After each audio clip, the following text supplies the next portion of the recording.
और जब सरकार हमारी बनेगी तो यहाँ के पुलिस के अधिकारी वो एक भी बचने वाला नहीं है। और मैं आपसे कहूंगा कि कहीं भी जाकर के घुस जाए, एक भी पुलिस वाला बचने वाला नहीं है। और एसपी से लेकर के नीचे सिपाही तक एक भी बचने वाला नहीं है। और हम लोग मजबूती के साथ इस काम को करेंगे।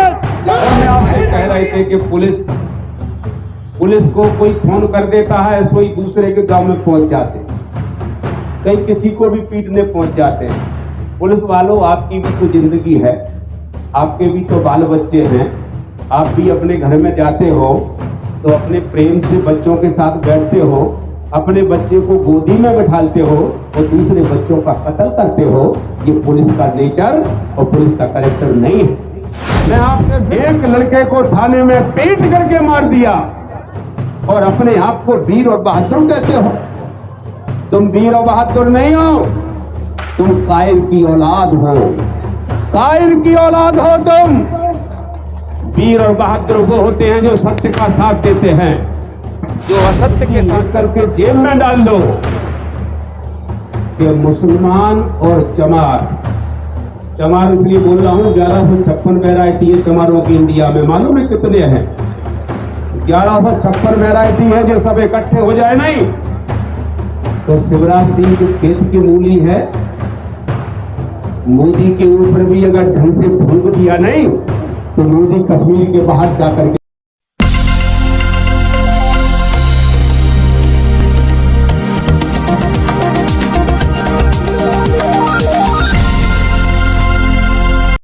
कहीं समय अगर दिया जाए तो जाना चाहिए, लेकिन अर्जेंट मीटिंग के कारण मैं नहीं आ पाया था।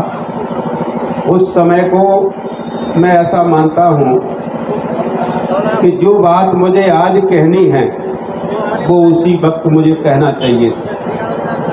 साथियों, पान सिंह हत्याकांड एक चर्चित हत्याकांड हो गया है।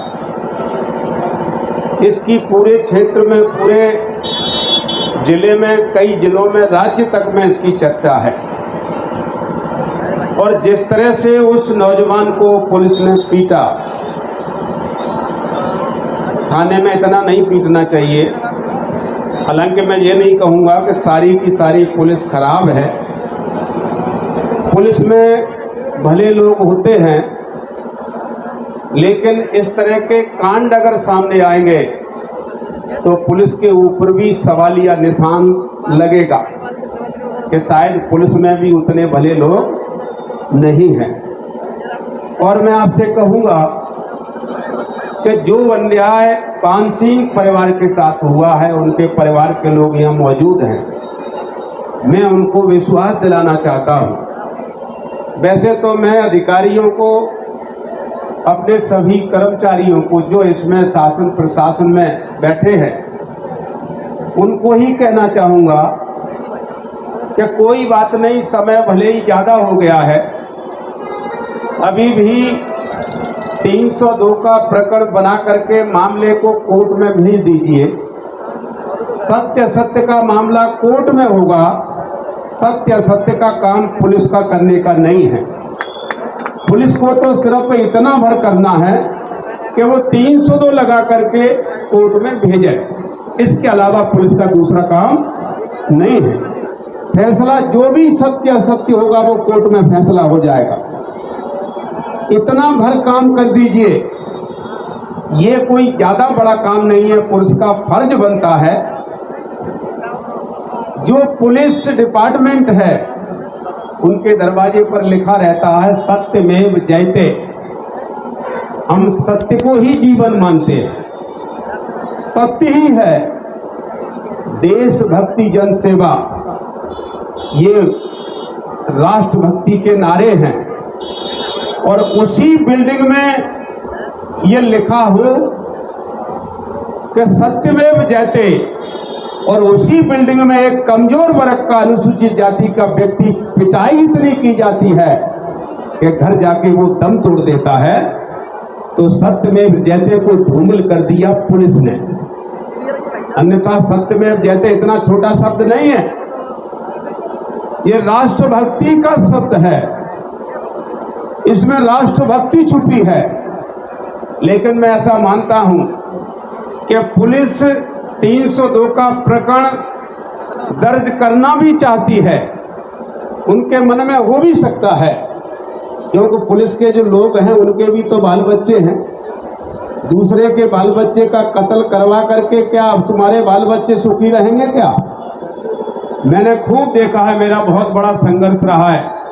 जिन जिन पुलिस वालों ने ज्यादा अन्याय किया है, ज्यादा अन्याय किए हैं, उनके बच्चे अगर आप देखोगे तो कोई लंगड़ा पैदा हो रहा है, किसी के हाथ ही नहीं है, कोई आंख ही नहीं है। आप क्या समझते हो कि जितना तुमने पाप किया है उतनी तुम्हें सजा मिल चुकी है? कोई नहीं बचेगा। यहां भी अगर बच गया तो आगे नहीं बचेगा।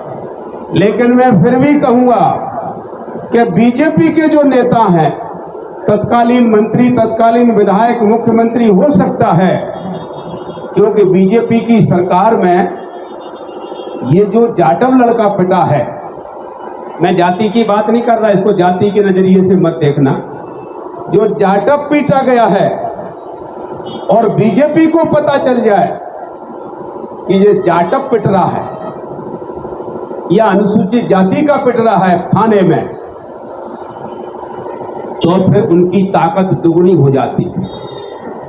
और कहीं मुसलमान का नाम आ जाए कि थान पुलिस ने मुसलमान को पकड़ लिया, फिर तो इतने खुश होते हैं नेता बीजेपी के, फिर तो वो शायद वो उनकी बोतलें खुल जाती हैं।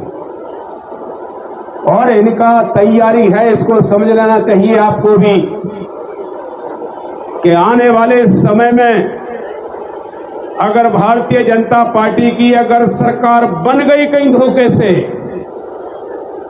ये मुख्यमंत्री बैठ गया और देश में प्रधानमंत्री अगर बैठ गया, तो लिख लो अपनी दीवारों पर, पर्ची लिख करके जेब में डाल दो कि मुसलमान और चमार इसलिए बोल रहा हूं, 1156 वैरायटी है चमारों की इंडिया में। मालूम है कितने हैं? 1156 वैरायटी है। जो सब इकट्ठे हो जाए नहीं तो शिवराज सिंह किस खेत की मूली है? मोदी के ऊपर भी अगर ढंग से फूंक दिया नहीं तो मोदी कश्मीर के बाहर जाकर के गिरेगा, कोई बचाने वाला नहीं है। लेकिन अगर इन लोगों ने घर में गलती कर दी और कहीं राज्य और देश में को बीजेपी की सरकार आती है, तो ये जाटवों को और मुसलमानों को तो ये हलाल करेंगे, ऐसे करेंगे। और बाकी पिछड़े वर्ग और बाकी गरीब लोग हैं उनको झटके से मारेंगे। बकरा दो तरह से मारा जाता है, मुसलमान हलाल करके खाता है, हिंदू झटके का खाता है। ठीक है, झटका मतलब ऐसे मारेंगे, लेकिन जाटवों को और मुसलमानों को रेत के मारेंगे। इसलिए एक गड़ासा हाथ में लिए हैं, इन लोगों की जमानत जब्त होनी चाहिए। और मैं आपसे कहना चाहता हूं कि 8-9 महीने का बस समय बचा है, ज्यादा नहीं। जितने भी आंदोलन हैं, जब फूल सिंह बरैया ने किए हैं अभी तक हजारों आंदोलन, जिसने भी उंगली उठाने की कोशिश की है उसको जेल की हवा खानी पड़ी है। मैं अभी भी कह रहा हूं कि वो 600 जो भी होगा उस थाने का एसओ या टीआई पोस्ट होगी, वो अगर अपना चाहता है तो 300 की एफआईआर करके और जुडिशरी में भेज, नहीं की तैयारी ले, जनवरी के महीने में वो जेल तैयारी कर ले। ये मध्य प्रदेश में किसी की हिम्मत नहीं है, नहीं है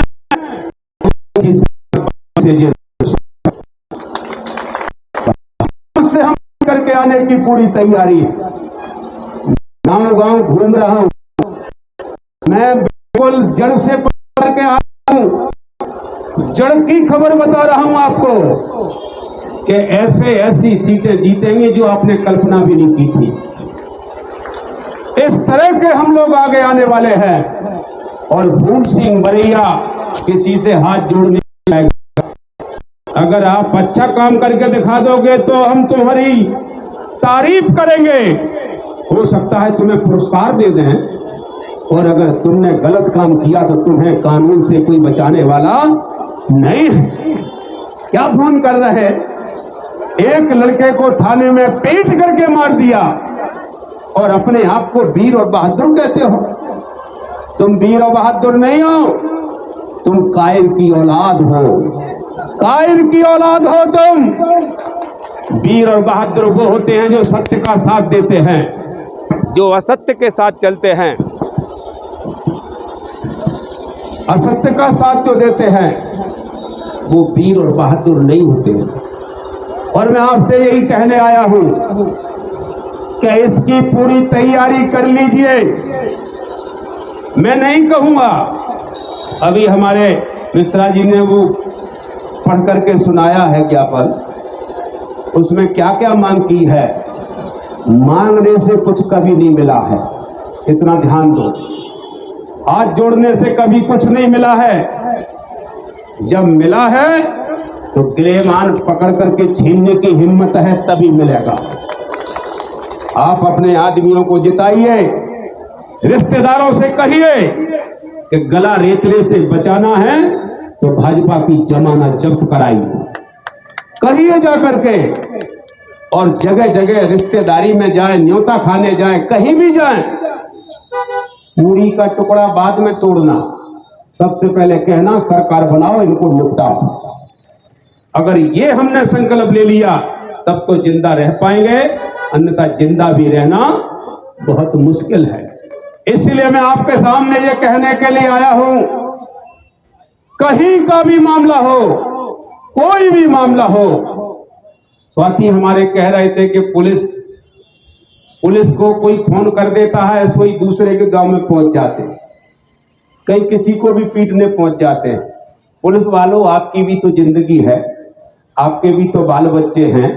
आप भी अपने घर में जाते हो तो अपने प्रेम से बच्चों के साथ बैठते हो, अपने बच्चे को गोदी में बैठालते हो और दूसरे बच्चों का कत्ल करते हो। ये पुलिस का नेचर और पुलिस का कैरेक्टर नहीं है। मैं आपसे फिर से कहना चाहूंगा कि अगर भारतीय जनता पार्टी के नेता और मंत्री अगर फोन करके कहते हैं कि पुलिस अपना धर्म छोड़ दे, तो ये फिर आने वाले समय में ये तो विरोधाभास हो जाएगा कि आप अभी गलत काम करोगे, फिर आगे कांग्रेसियों को भी गलत काम करने के लिए मजबूर करोगे। ये तो गलत हो जाएगा कि नहीं हो जाएगा। इसलिए मैं आपसे कहने के लिए आया हूं कि यही नहीं, आपने दूसरा भी गलत काम कर दिया। मांग की, उन्होंने रोड पर खड़े होकर के मांग की कि हमें न्याय दो, और आप लोगों ने 60 लोगों के ऊपर मुकदमा दर्ज कर दिया। 60 लोगों में से 20 महिलाएं हैं और 10-8 कर्मचारी हैं, और वो कर्मचारी अपनी ड्यूटी पर थे।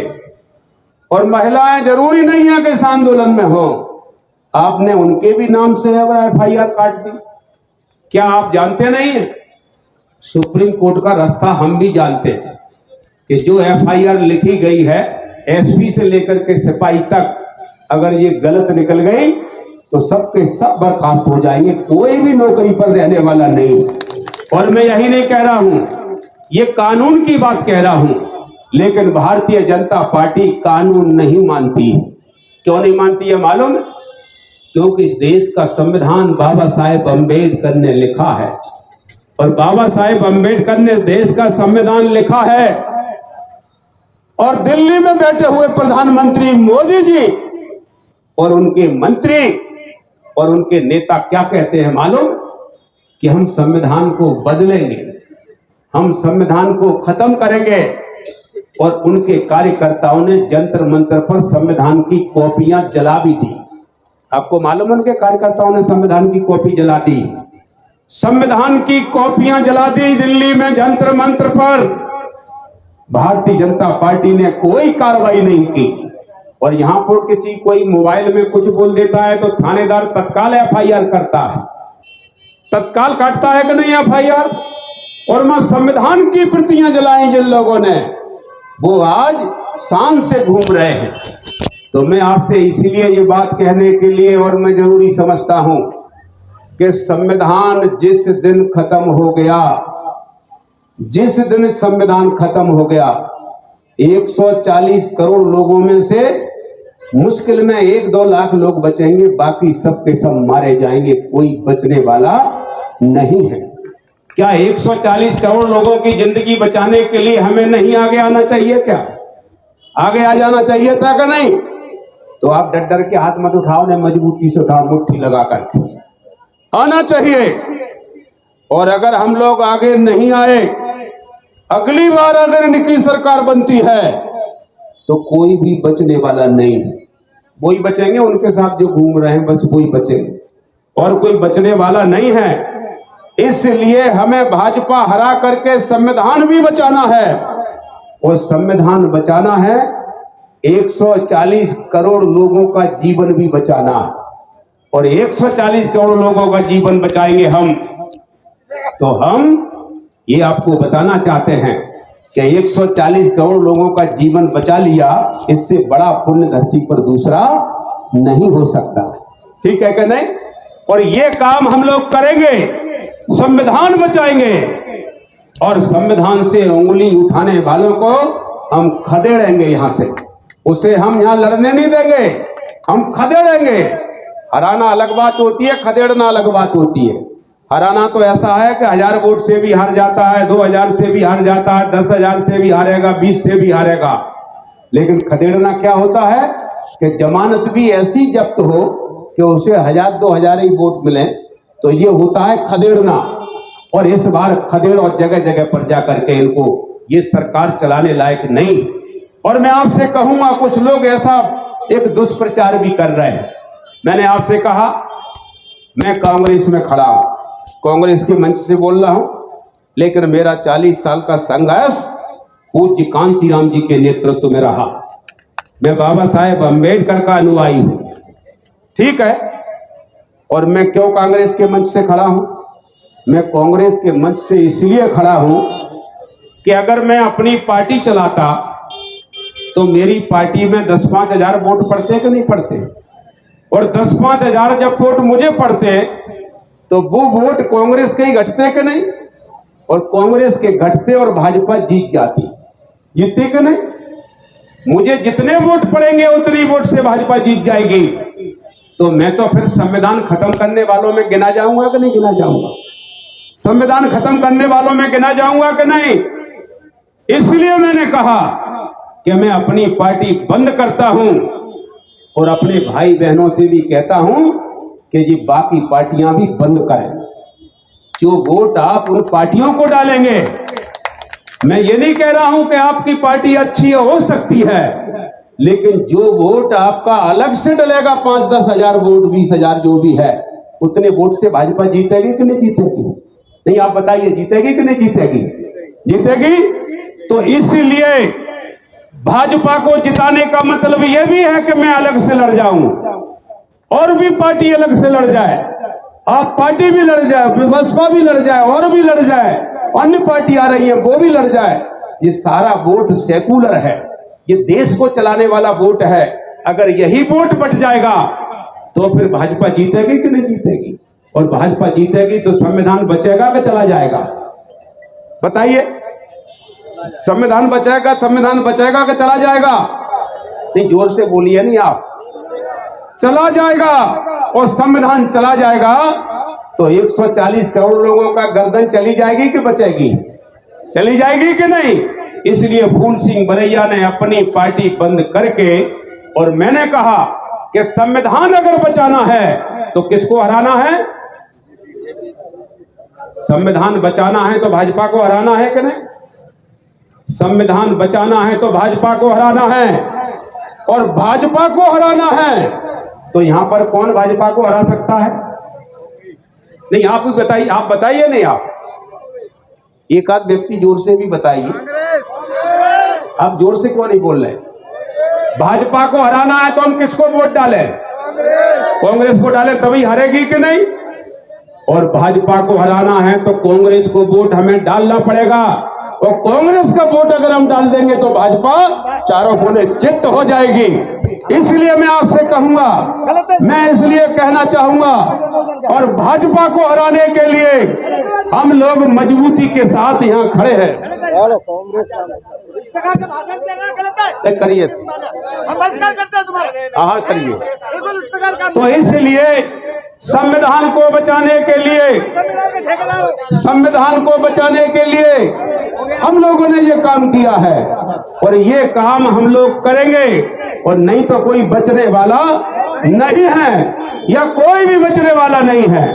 इसलिए मैं आपसे इस मौके पर कहना चाहूंगा कि अगर हम लोगों को, बीजेपी को अगर हमने नहीं भगाया तो करेंगे, और जब सरकार हमारी बनेगी तो यहाँ के पुलिस के अधिकारी वो एक भी बचने वाला नहीं है। और मैं आपसे कहूंगा कि कहीं भी जाकर के घुस जाए, एक भी पुलिस वाला बचने वाला नहीं है, और एसपी से लेकर के नीचे सिपाही तक एक भी बचने वाला नहीं है, और हम लोग मजबूती के साथ इस काम को करेंगे। और मैं आपसे कहना चाहूंगा, ये चीज को भी आप समझिए कि हम लोग देश को बचाना चाहते हैं, और हम मुरैना के अंदर या किसी भी गांव में, किसी भी जगह में, या गुंडा बदमाश हो, या पुलिस प्रशासन हो, या शासन प्रशासन हो, किसी की भी नजर अगर पड़ेगी तो हम उसको किसी भी कीमत पे बख्शने वाले नहीं हैं। इसलिए मैं आपसे कहूंगा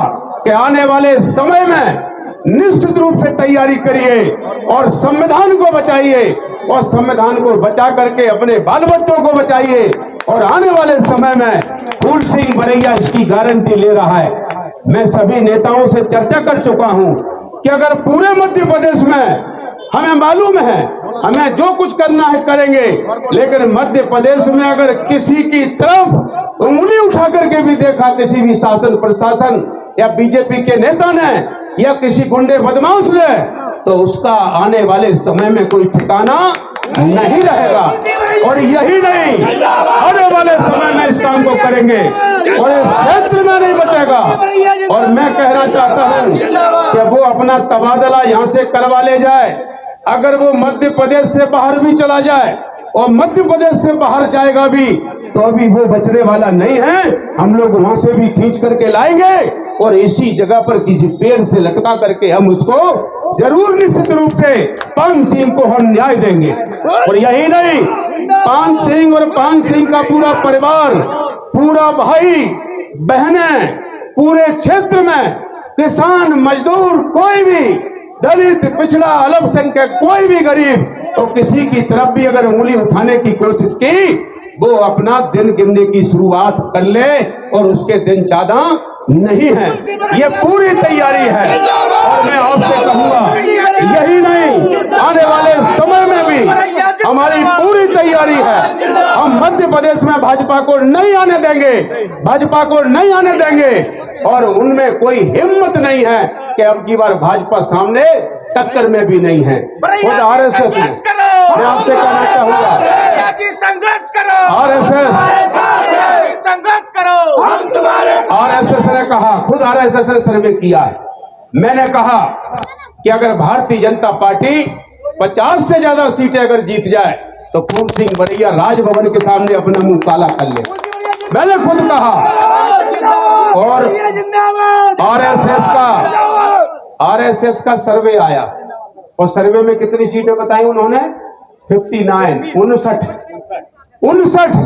तो मैं आपसे कहना चाहता हूं कि 59 सीटें जब उनने बताई, आरएसएस तो इनका बहुत गंभीर संगठन है कि नहीं, जबकि उन्होंने बढ़ा के बताई होंगी, 59 बताई हैं। और मैं आपसे कहना चाहता हूं कि भाजपा 50 से ज्यादा सीटें जीतने वाली नहीं है। और मैं आपसे कहूंगा फिर से कि पान सिंह और पान सिंह के और भी हमारे भाई बहन और पूरे क्षेत्र के अंदर इनके ऊपर अत्याचार बंद कर दिया जाए, और कोई भी हो, चाहे गुंडा बदमाश हो, चाहे पुलिस हो, चाहे प्रशासन हो, अन्याय करना बंद कर दे। अगर अन्याय करना बंद नहीं किया तो 10 महीने के बाद तुम अपने दिन गिनना, मैं समझता हूं कि पूरे हो जाएंगे तुम्हारे। ये भी काम हम करेंगे आने वाले समय में। और ये आप नीति से 302 लगाइए, और 8.5 लाख रुपए वहां अनुसूचित जाति के लोग भेजिए, और उनको खत्म करिए। और खत्म करके और न्याय में बदल के और जुडिशरी में भेज करके और ये काम पूरा करिए। अगर ये काम पूरा नहीं हुआ तो 10 महीने बाद तुम्हारी सामत आने वाली है, तुम्हें कोई बचाने वाला नहीं है। सभी को धन्यवाद। जय भीम, जय भारत।